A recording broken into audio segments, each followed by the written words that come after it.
Hello, I'm Kads, and welcome to today's video. So today we're going to be talking about my approach to the Queen of Hearts event dungeon. I purposefully held off on participating in the event dungeon for a few days just because, one, I wanted to wait until this tournament went live, and also because I wanted to stream my first encounter with the boss, going in with basically no knowledge of any other existing teams and just trying to see what I could come up with on my own. And if you guys didn't know, I do in fact have a Twitch channel where I do stream Raid every 2 weeks, and there will be a stream coming on this Saturday, 10 a.m. Pacific time, if you want to hop in. But I also had a bonus stream last night where I just tried out the dungeon for the first time and developed the teams that I'm going to showcase for you guys today. So before we get to that, let's talk about the boss herself. And just like Odin, she is technically a champion in the game, so we can look at her kit. She is a Void legendary in the Knight's Revenant, and she has a fairly annoying kit, but it's also fairly simple and not as difficult to deal with as compared to Odin. At least it's a lot less oppressive compared to Odin. But nonetheless, it can be very, very deadly very quickly, so bear that in mind as well. On the A1, we have an AoE attack that has a 100% chance to place decreased defense. It doesn't specify the chance, which implies that it is 100%. And then it also fills the turn meter of all allies by 5%. Her A2 is her bread and butter ability, which is the one she will lead off with when it comes to the boss encounter. And it will remove all buffs from all enemies, place Death Brand on the initial target, which is typically the lead champion or probably the squishiest champion on your team, depending on the composition.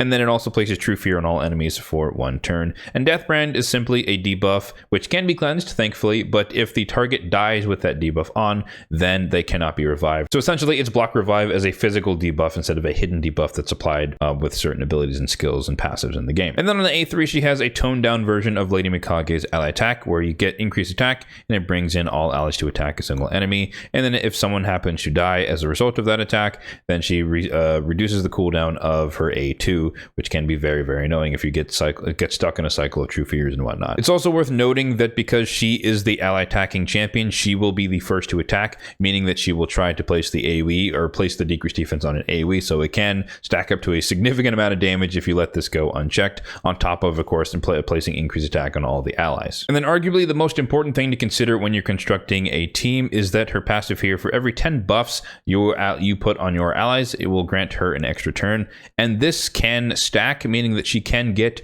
2 turns back to back if you do happen to put 20 buffs up. I've had instances where I had probably 5 buffs up at once, and then I had a champion place 3 buffs across all 5 champions, which is 15 buffs, and then she actually took 2 consecutive turns. So just keep that in mind. It can work independently. There's no cooldown on this. So if you happen to place 20 buffs or 30 buffs at the same time, she will get a subsequent amount of turns. So as far as dealing with her as a boss, we already looked at all of the abilities. The only thing that really matters is, of course, she's immune to basically all of the CC debuffs. That essentially applies to most bosses in the game outside of specific situations where you can use certain CC debuffs against certain bosses. You can't lock her out. You can't do anything like that. Enemy max HP is capped, of course. She is immune to decreased speed as well as turn meter reduction, so none of that will work. You cannot slow her down, and you also take less damage and deal more damage depending on your awakening levels, which is again something that is common for most of the new age bosses in the game. In terms of dealing with the boss, there's a few things that you want to consider when you're constructing a team. One, you probably want to minimize the amount of buffs you're going to apply, that way you don't activate her passive and give her a lot of extra turns. One thing I didn't quite take into account when I was dealing with the boss was the fact that because she can get a lot of extra turns if you're placing a lot of buffs, she can easily run through a lot of debuffs that you might want to place on her. So minimizing buffs is definitely one of the most important things you can do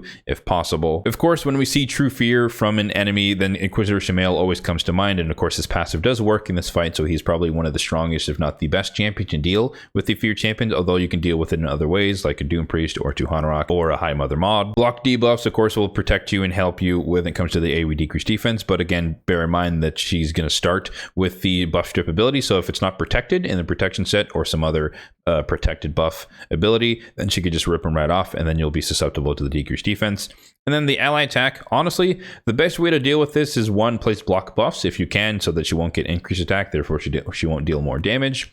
And honestly, if you just kill the minions, then her ally attacking is just not that bad, because yeah, she'll place AoE decreased defense, but she's not as likely to kill you as the minions are, as we'll see, or as you will see for some of the higher stages. So just like with the Odin variation of this dungeon, the Queen of Hearts boss fight does go all the way out to stage 30, which of course stage 30 will be the most, or the best gear quality that you can get from this. So this will maximize your chance of getting mythical pinpoint gear, for example.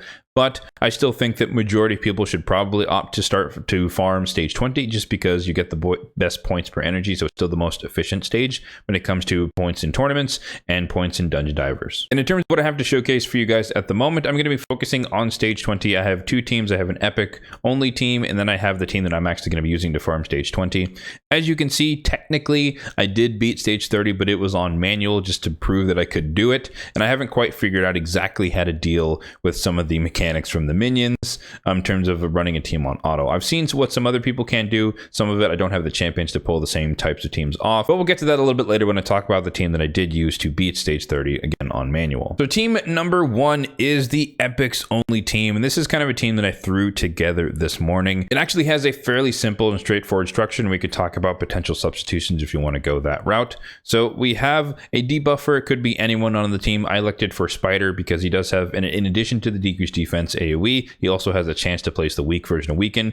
It's not as strong as like a Lydia or a Venus or something like that, but nonetheless it can work and it can do a little bit more damage. Then we're surrounding him with 3 nukers. In this case we have 2 enemy max HP nukers, and we have an AoE nuker with Fenax. And then of course Inquisitor Shamail, we mentioned him before. His passive is great to deal with the true fears. Now, technically speaking, these 3 nukers could also just be AoE nukers, because the goal here for stage 20, in my opinion at least, is just to get rid of the minions as quickly as possible, and then just DPS down the boss as quickly as possible after that. She's not really strong enough on her own to really kill your team from my experience. Again, you know, there's a little bit of empowerment and awakening going on here, so my champions are potentially a little bit more resilient than yours might be, depending on your progression in the game.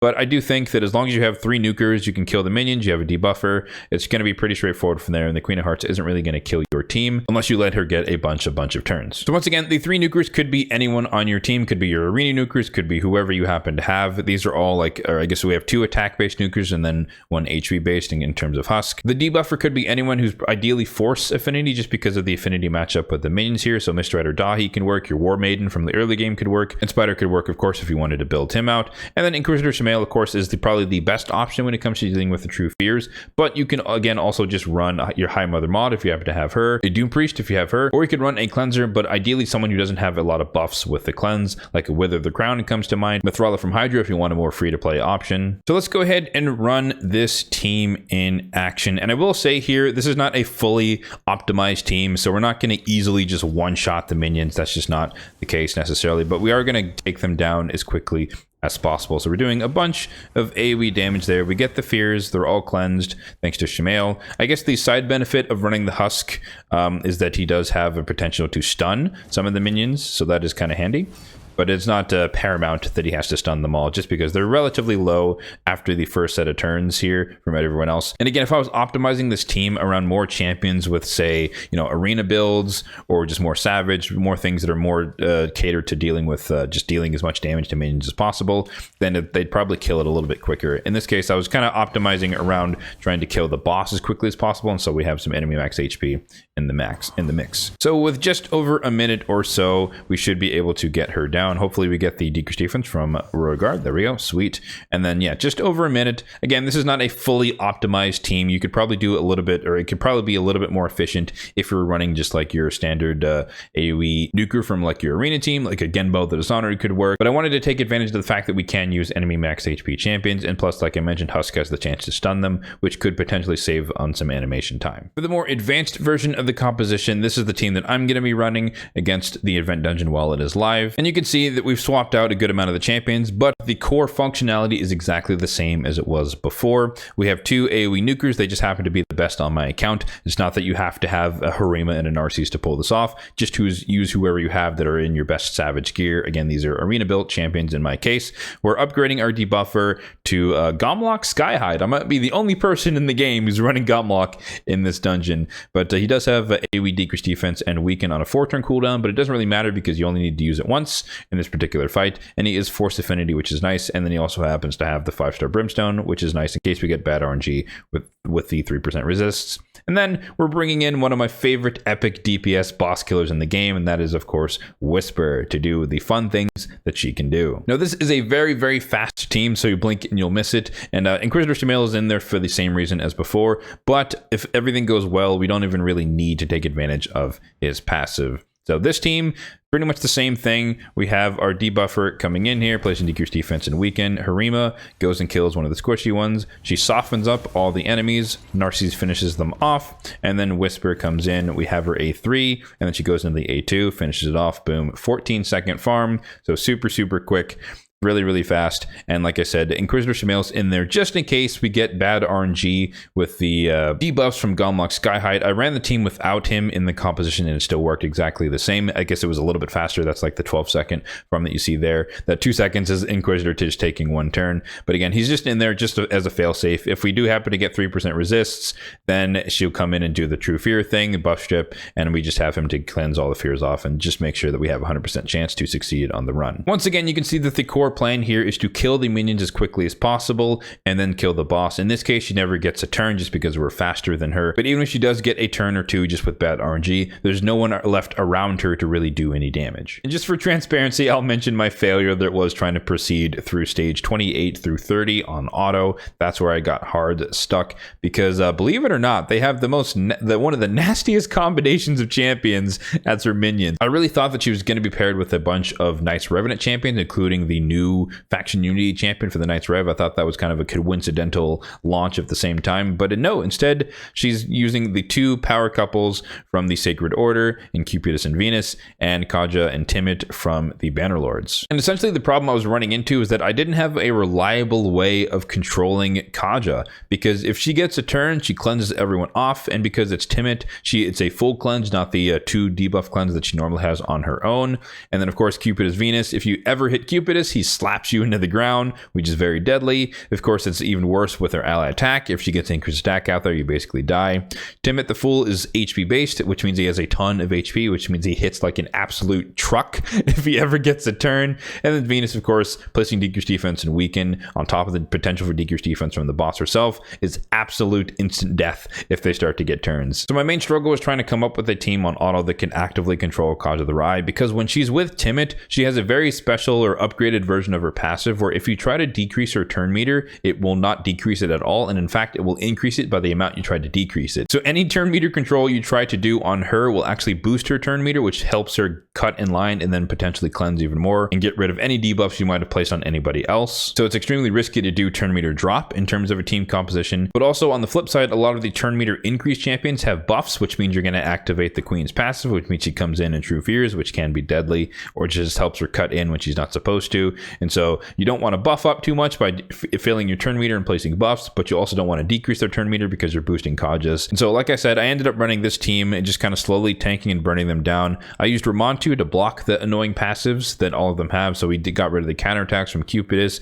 We got rid of the synergy between Kaja and Timid so that I can actually reduce her turn meter with Armands. And then we just used Armands to control them. And then I can sheep anyone at will if we got a weak hit or we got a resist on the turn meter steal and the stun, stuff like that. We can just control them. Plus, I could also throw the sheep at the boss to get rid of the increased attack if she happened to put it up on herself or the allies. Like I mentioned, Gizmak was the primary DPS with just the passive doing a burning, a little bit of activation from his active ability. Note that I did not use his A3 at all because that could be extremely deadly with the giving her extra turns. And then, of course, Galther's in there for the protection, the revival, the cleanse, the healing, etc. Since I've now permitted myself to look at what other people have done, I have noted that a lot of people have come up with the strategy of like running a Yakarl just because he has an irresistible AoE freeze, so you don't have to worry about getting resisted against any of these champions. I've seen Gurgos work because you get the freeze as well as decreased defense, so your nukers can do more damage. He pairs well with like a Newt and a Marius and a reset, stuff like that. I've seen that. I've of course seen Seer compositions where you just place some debuffs on the enemies and you just blow up the minions with Seer just like she does with waves. That can definitely work. Granted, you don't get to buff up as much as you normally would like to perhaps, but nonetheless it could still be a good source of killing the minions, which again is the goal. Unlike Odin, you don't have to worry about her being able to revive anyone. Once the minions are dead, they are gone forever. And then something I was interested in but haven't actually had the opportunity to try it was actually using Carnage, the mythical champion you can get from the Cursed City, just because on his A3 he can place block passive skills, and then he has a chance to spread it around on his passive here, 50% chance, and it's a triple hitter. But he could also place block active skills, and whenever he puts that on, I believe they're protected, meaning they can't be removed, so it doesn't really matter if Kaja tries to cleanse or something. She can't get rid of the passives. or the block passives. And so that was my first thought in terms of potentially dealing with the minions, but we'll have to see. I haven't booked him out yet or anything. I do have him obviously, but I haven't booked him out. I haven't really tried him yet, and he's not fully built yet either. And he is relatively squishy, so I'm a little worried about using him in such a high tier dungeon. But nonetheless, it is a thought that I had. Something else that I was considering was trying to run like Lady Noelle and Sir Nick, because again, you have an irresistible freeze, but more importantly, it's a freeze that cannot be blocked, meaning that even if Kaja does try to do the cleanse ability, doesn't matter, you can still freeze them through that. So that's another thing. But you'd have to run Sir Nick on the same team, which can be a good or a bad thing depending on how you want to look at it. So lots of ideas have come to mind. I haven't truly decided exactly what I want to do just yet, but I will let you guys know if I do happen to come up with a stage 30 team in the future that can run on full auto. But for now, like I said, I will be farming, or I'll be sticking with stage 20. So now to end things off, we'll talk about the builds on the champions featured in the stage 20 teams. And I guess I failed to mention it earlier, but I think you need around 300 to 350 accuracy to land your debuffs on stage 20. So keep that in mind if that's what your goal is, to get to stage 20 and farm that. For stage 30, I believe you need upwards of 500, maybe like 480, somewhere around there. So it's pretty high, but it is nonetheless meant to be more of an end game dungeon. You don't necessarily have to farm stage 30. Stage 20 will suffice for majority of people. So to kick things off, we have Spider here, our debuffer for the epics only squad. Although he was technically built for the Cursed City, that's why he is geared and booked and all that stuff. But I used the exact same build, although I did tweak his speed a little bit to make sure that he was faster than all the nukers on the squad. His total stats are as follows: 63,000 on the HP, 1,800 on the defense, so quite low, but his defense is quite low, so I didn't even bother to try and index into that, but I digress. 270 on the speed, so fairly quick, and then 338 on the accuracy, which is enough to land it in the dungeon as well as in the Cursed City. In terms of the gear, he just has a little bit of perception on. This is not my best gear by any means. This is definitely leftovers, and you can see a lot of it's not even maxed out. And then, as you might suspect, because he is a Cursed City exclusive champion, he does not have any masteries at all whatsoever, and honestly, I haven't even picked a blessing for him. Let me know in the comment section down below what blessing you would run on Spider, because typically he doesn't attack that much. My first thought is like Commanding Presence or Chainbreaker, but I haven't really decided yet, and he's not that an essential of a champion on my account. Next up, we have Husk, and this is in his Hydra build. He is on my Nightmare team in Relentless and Perception. His total stats are as follows: 73,000 on the HP, almost 3,000 on the defense, 233 on the speed, full crit rate, 239 on the crit damage, and then 381 on the accuracy. Again, enough for Nightmare level of Hydra. For the masteries, we're focusing on the PvE aspect. Of course, we're hugging the left-hand side of the offense tree, coming all the way down to War Master as the T6, and then we're picking up a little bit of the tankiness stats on the defense tree. I didn't really care for like Sniper, Master Hexer, the support tree, just because he doesn't have any debuffs aside from the stun, and you can obviously extend the stun or increase the chances with the with those masteries, and so I didn't opt for the support tree. But if you really care about the accuracy, you can go towards some of those later on. But yeah, defense tree, a little bit more tankiness, and then Harvest is Spare, which is nice in like the Cursed City, stuff like that, against waves, where he has a chance to place a leech when he places the AoE stun. Next up, we have Royal Guard, who's in some Weak Sauce Savage and Perception gear. His total stats are as follows: 41,000 on the HP, 4,800 on the attack, 200 on the speed, full crit rate, and 243 on the crit damage with 365 accuracy.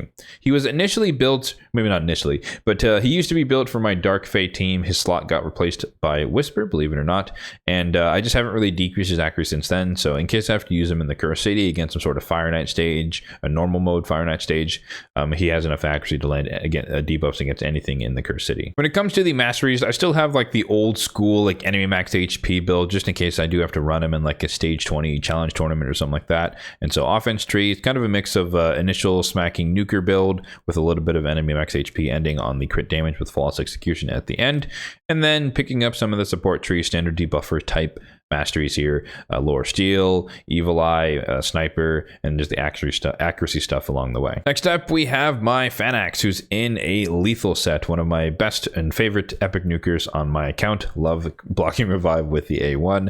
43,000 on the HP, 6,400 on the attack, 2,500 on the defense, 266 on the speed, so fairly quick for a nuker. Full crit rate, almost 300% on the crit damage, and then just a little bit over 300 accuracy, which is enough for like Cursed City and dungeon waves in case I have to use them and sub them into like epics only challenge tournaments or stuff like that. When it comes to the masteries, as you might guess, he is built to the nines like a nuker, so we're getting a lot of the offense tree, a little bit of mix of like the PvE stuff, but also just making sure he hits as hard as he possibly can. It ultimately ending, of course, on Helm Smasher for the extra ignore defense.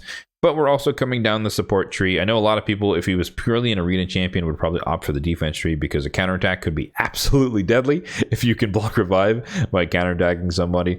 But since he's more of a mix of a hybrid of PvP and PvE for me, I did opt to go for the support tree and kind of go down the right hand side, getting a little bit of extra turn meter as well as extra accuracy. Inquisitor Shemael is definitely one of the specialists when it comes to this dungeon. Anywhere where there's going to be lots of fears, he's going to come into the mix, and that's definitely something you can count on. But I have him built in double cruel and a little bit of supersonic for the extra resistance. He is built for my brutal Hydra team, so keep that in mind as we go through the stats. 41,000 on the HP, 5k on the attack, 2600 or 260 excuse me on the speed, 2700 on the defense, full crit rate, 254 on the crit damage, and then 480 on the resistance. So he's built to be potentially a mischief tank if he happens to be targeted, but also just protecting himself from any debuffs from the Hydra clan boss, just so that he stays alive, because he is extremely squishy compared to everyone else on the team, and if anyone dies, it is most certainly going to be him.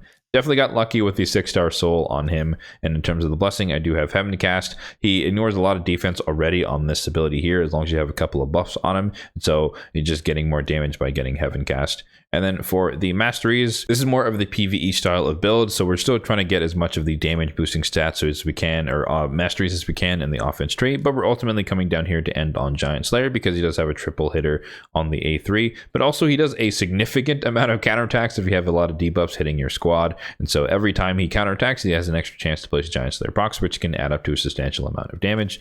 And then a little bit of survivability in the defense tree. He doesn't have any debuffs in his kit nor any accuracy, so we don't really need anything from the support tree. It looks like I forgot to mention the blessings on the previous three, but they all, as you can see, are in Crushing Rend. So trying to get as much ignored defense as possible. But ideally, they'd all be like 6-star and whatnot, but beggars can't be choosers. So 5-star, 1-star, and 3-star is as far as we got, or 4-star is as far as we got. Next up, we have Whisper in Relentless and Cruel with a little bit of Merciless. I think I saw Ash's video covering her recently where he put her in 9-piece Merciless, which would definitely be like the most ideal set for like super end game. But I think Relentless Cruel is definitely more accessible to a majority of people, and that's kind of where I'm at in terms of my gear. I definitely don't have 9 pieces of Merciless, but I digress. Total stats here: 43,000 on the HP, 7,000 on the attack, 2,700 on the defense, 233 on the speed, 89% on the crit rate. You only really need around 70%, but it's a lot of the pieces just happen to have a ton of crit rate on it, so we're a little overshot. And then 290 on the crit damage, super fantastic there. Don't really care about her accuracy or resistance. And then when it comes to the blessing, I went with Phantom Touch. That's a placeholder for now. I think if I get her to 6-star, I would definitely go or switch over to Crushing Rend just to ignore more defense on the A1 and the A3. But for now, I'm taking advantage of the extra damage you get from Phantom Touch.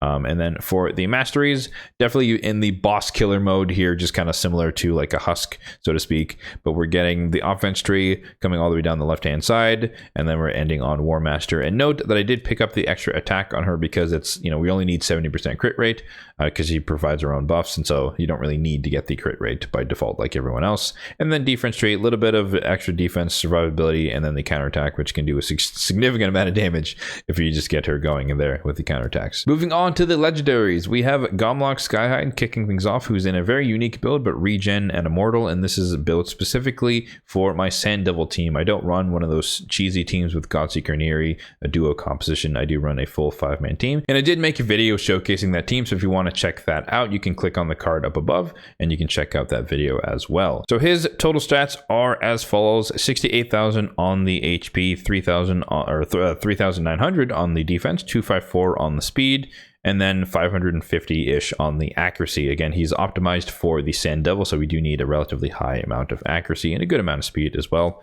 For the blessings, Brimstone, of course, he is primarily a PvE champion, and Brimstone is protected at tier 5 and beyond, so he is very strong when he can land that and have it proc on bosses. And then for the masteries, because he is needing of so much accuracy, I opted for Eagle Eye. Initially, I wanted to minimize the amount of hits he was dealing to the Sand Devil, and so I opted for Eagle Eye, but actually was useful on top. And then, Master Hexer extended the duration of the debuff, lower still, pretty much standard debuff for masteries on the support tree, and then getting a lot of the defensive survivability stuff on the defense tree. Next up, we have one of my primary arena nukers, that being White King Narcisse, of course, with the lethal set here. Total stats are as follows: 98,000, almost 100k, 98,000 on the HP, 3,100 on the defense, 242 on the speed, full crit rate, 331 on the crit damage, love to see it, and then we don't really care about the accuracy or the resistance. For the blessing, I opted for Ward of the Fallen just to kind of give him a little bit of tankiness to help him survive a little bit, so he's not just instantly one-shot by champions or by enemy champions. And then for the masteries, as you might guess, he is built like a nuker, so getting these loop around the offense tree, ultimately ending, of course, on Helm Smasher to ignore as much defense as possible. And then defense tree for the counterattacks, but also a little bit more survivability. He doesn't place any debuffs, so we don't need anything from the support tree. And then last but not least, we have another one of my arena focused champions, that being my Harima, who is also in lethal, but a little bit of kill stroke as well. So a lot of crit damage in her build, as we'll see, and probably the champion with the most awakened gear on my account, but I digress. 48,000 on the HP, 6.8k on the defense, 252 on the speed, full crit rate, and a 352 on the crit damage. Don't really care about her accuracy or resistance either. Then when it comes to the Blessing, I also have Ward of the Fallen on her. Same reason as Narcisse, I just want to have them be a little bit tankier. I don't typically run Stone Skin. I think it's a cancer in the game. I've said that many times, but I don't typically run Stone Skin on my nukers, even though that's very, very common nowadays. And so Ward of the Fallen is kind of my proxy for trying to stay alive and not get one shot in the arena. And then pretty much identical to White King Narcisse, a little bit different, but offense tree, kind of getting, once again, the loop around the center of the offense tree, ultimately ending on Helm Smasher to ignore as much defense as possible. And then the defense tree for a little bit more survivability, and notably the counterattack, which can be very strong. And against people with not a lot of resistance, you can also place AoE decrease attack, which can be useful. All right, so there you have it. That's going to be my team showcase for stage 20 specifically. We have the epics only variation, as well as the team that I'm actually going to be using for more of the advanced or endgame builds, but the core is the same: a trifecta of nukers plus a debuffer, and then some form of dealing with the fear. It could be Inquisitor Shamail, or it could be a cleanser like a Mithrala. Let me know in the comment section down below what team you came up with for your runs in the event dungeon. Of course, let me know what stage you're running. I am open to other ideas for progressing into stage 30, so if you have a team for that you can run on auto, I'm definitely keen to know what people are running for that. Ideally, more accessible champions, but you never know who I might happen to have, so just let me know what your team composition is for stage 30 if you can get out there. As always, if you did find this video helpful, then be sure to hit that like button down below. It really does help out the channel. And also feel free to hit that subscribe button down below if you're enjoying the content on this channel for more content just like this one in the future. Thanks for watching, and have a good one.